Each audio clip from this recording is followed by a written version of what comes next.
महाभारत काल में 5 ऐसे श्राप जिन्हें आज भी कलयुग में देखा जा सकता है। मैं ज्योति दिलावर नवयुवा श्री राम दल की ओर से आप सभी को जय श्री राम जय महादेव करती हूँ। और जिन लोगों ने हमारे चैनल को सब्सक्राइब नहीं किया वो हमारे चैनल को सब्सक्राइब कीजिए ताकि हमें भी मोटिवेशन मिलता रहे और हम आपके लिए ऐसे ही रोचक जानकारियाँ लाते रहें। तो चलिए चलते हैं, करते हैं स्टार्ट और ले चलते हैं आपको उन 5 श्रापों के बारे में।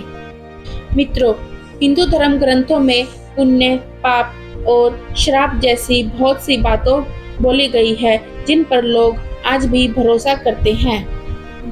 कई धार्मिक शास्त्र और ग्रंथों में श्राप को लेकर बहुत सी बातें लिखी गई हैं, लेकिन क्या आपको पता है कि महाभारत में कुछ ऐसे श्राप हैं जो आज भी लोग भुगत रहे हैं। अब वह कौन से हैं, आइए जानते हैं। महाभारत में कई ऐसी कहानियां हैं जो हमारे बीच चर्चा में हैं। महाभारत से जुड़े ऐसे तथ्य हैं जिनके बारे में बहुत से कम लोग जानते हैं। वैसे तो द्वापर युग में कई सैकड़ों श्राप और वरदान मिल जाएंगे, लेकिन 5 ऐसे श्राप हैं जिनका असर आज भी कलयुग में भुगत रहे हैं। पहला श्राप आता है भगवान श्री कृष्ण ने अश्वत्थामा को दिया था। मित्रों, बता दें, महाभारत के युद्ध के आखिरी दिन अश्वत्थामा ने पांडवों के बेटों को धोखे से मार दिया था। कुंती पुत्र अर्जुन उनका पीछा करते हुए महर्षि वेदव्यास के आश्रम पहुंचे। तभी अश्वत्थामा ने अर्जुन पर ब्रह्मास्त्र चला दिया, जिसके बाद अर्जुन ने भी अश्वत्थामा पर ब्रह्मास्त्र छोड़ दिया, लेकिन महर्षि व्यास ने बीच में ही दोनों अस्त्रों को टकराने से रोक लिया और दोनों से गुस्से में कहा कि क्या तुम लोग यह नहीं जानते कि ब्रह्मास्त्र के आपस में टकराने से पूरी दुनिया का नाश हो जाएगा, इसलिए तुम दोनों अपने अपने ब्रह्मास्त्र वापस ले लो। तब अर्जुन ने अपना ब्रह्मास्त्र तो वापस ले लिया, लेकिन अश्वत्थामा ने बताया कि उनको पिताजी ने उन्हें वापस लेने की विद्या नहीं सिखाई है। फिर वह अश्वत्थामा ने ब्रह्मास्त्र की दिशा बदलकर अभिमन्यु की पत्नी उत्तरा के गर्भ की तरफ कर दी, जिसके बाद गुस्से में भगवान श्री कृष्ण ने अश्वत्थामा को श्राप दिया कि तुम 3000 सालों तक इस तरह धरती पर भटकते रहोगे और इसके साथ ही तुम्हारे शरीर के पीप और लहू की गंध निकलेगी, इसलिए तुम इंसानों के बीच नहीं रह सकोगे, तब तुम दुर्गम वन में ही पड़े रहोगे। आज भी माना जाता है कि अश्वत्थामा अभी भी जिंदा है। दूसरा है ऋषि रंग ने राजा परीक्षित को दिया था श्राप। पुरानी कथा की माने तो पांडवों और द्रौपदी के स्वर्ग की तरफ प्रस्थान करने के बाद सारा राज्य अभिमन्यु के बेटे परीक्षित के हाथों में सौंप दिया गया था। परीक्षित के हाथों में हस्तिनापुर की सारी प्रजा परीक्षित के शासनकाल से काफी खुश थी, लेकिन कहते हैं ना कि होने को कौन ही टाल सकता है।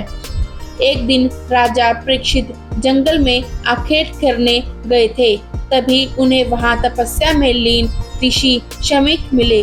उन्हें मौन व्रत धारण कर रखा था, लेकिन यह बात राजा परीक्षित को पता नहीं थी। उन्होंने कई बार ऋषि शमीक को आवाज लगाई, लेकिन उन्होंने अपना मौन व्रत नहीं तोड़ा।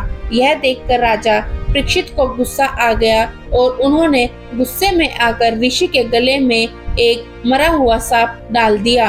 उधर जब यह बात ऋषि धार्मिक के बेटे यानी ऋषि रंग को पता चली, तब उन्होंने फिर से राजा परीक्षित को श्राप दिया कि आज से 7 दिन बाद राजा परीक्षित की मौत तक छकनाक के डसने से हो जाएगी, जिसके बाद ऋषि शृंगी के श्राप की वजह से मित्रों राजा परीक्षित की मौत बनी तक्षकनाग के डसने की वजह से हुई थी।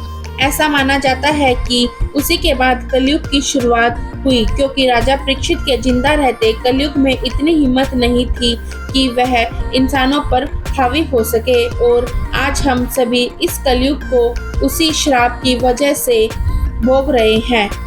तीसरा श्राप धर्मराज युधिष्ठिर ने सारी नारी जाति को दिया था।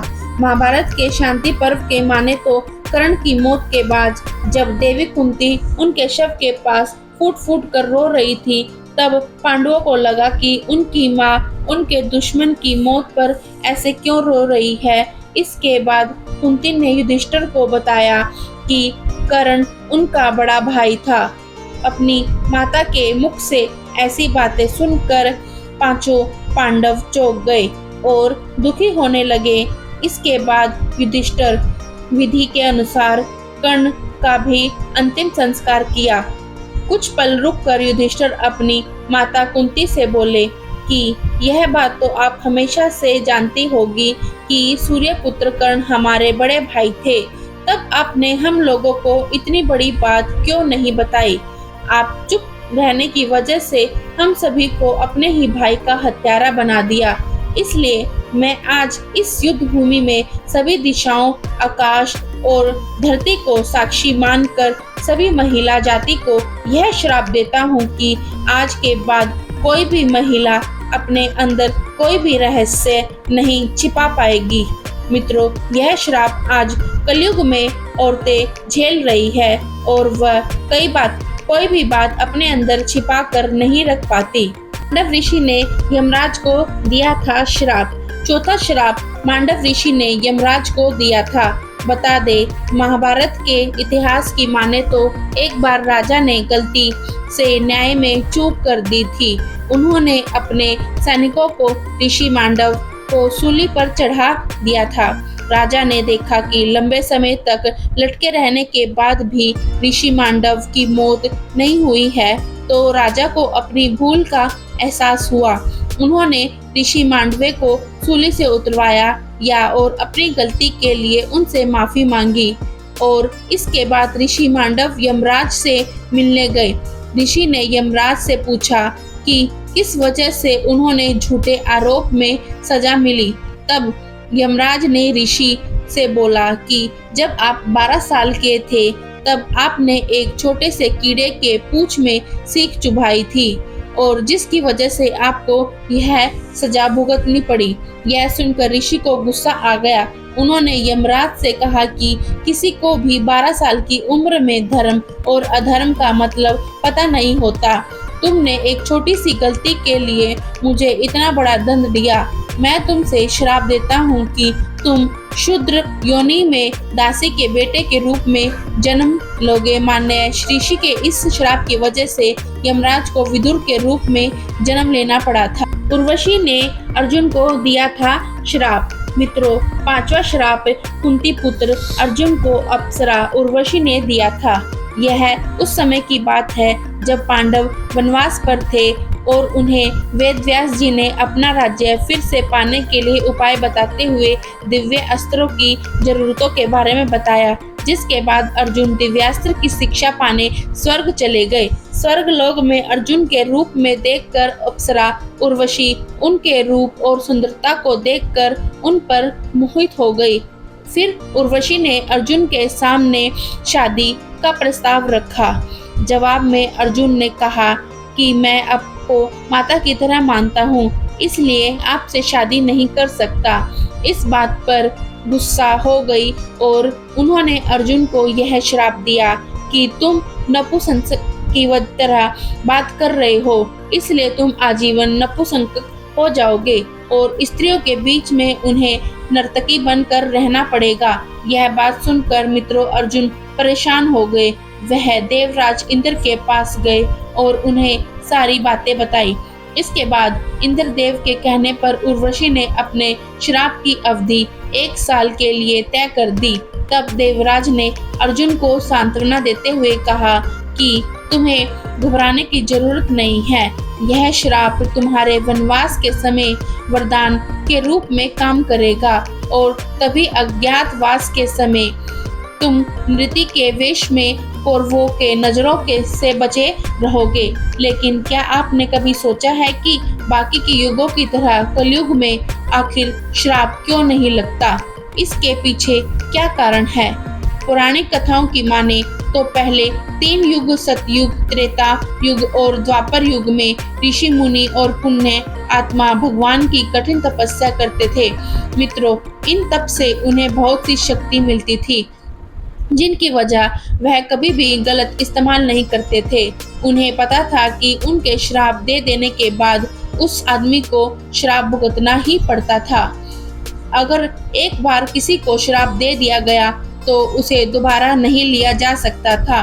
साथ ही उस समय श्राप का असर इतना सरदार था कि देते ही दिखने लगता था। लेकिन कलयुग में ऐसे ऋषि मुनि और पुण्य आत्माओं का होना नामुमकिन है, क्योंकि कलयुग में ऐसा कोई नहीं है जिसने कभी कोई पाप न किया हो।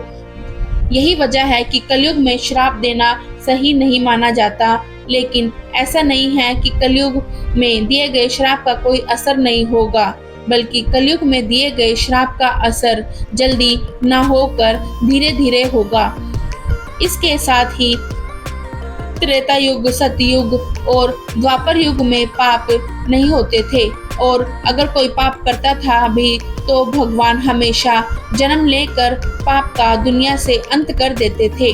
जैसे सतयुग में भगवान विष्णु ने राक्षस हिरण्यकश्यप का पापों का अंत करने के लिए भगवान नरसिंह का अवतार लिया था, वहीं त्रेता युग में रावण का वध करने के लिए भगवान विष्णु ने राम का अवतार लिया था। आशा है कि आपको हमारी दी हुई जानकारियाँ अच्छी लग रही होगी, तो जल्दी से हमारे चैनल को सब्सक्राइब कीजिए और हमारी वीडियो को लाइक करें। तब तक के लिए जय श्री राम, जय महादेव।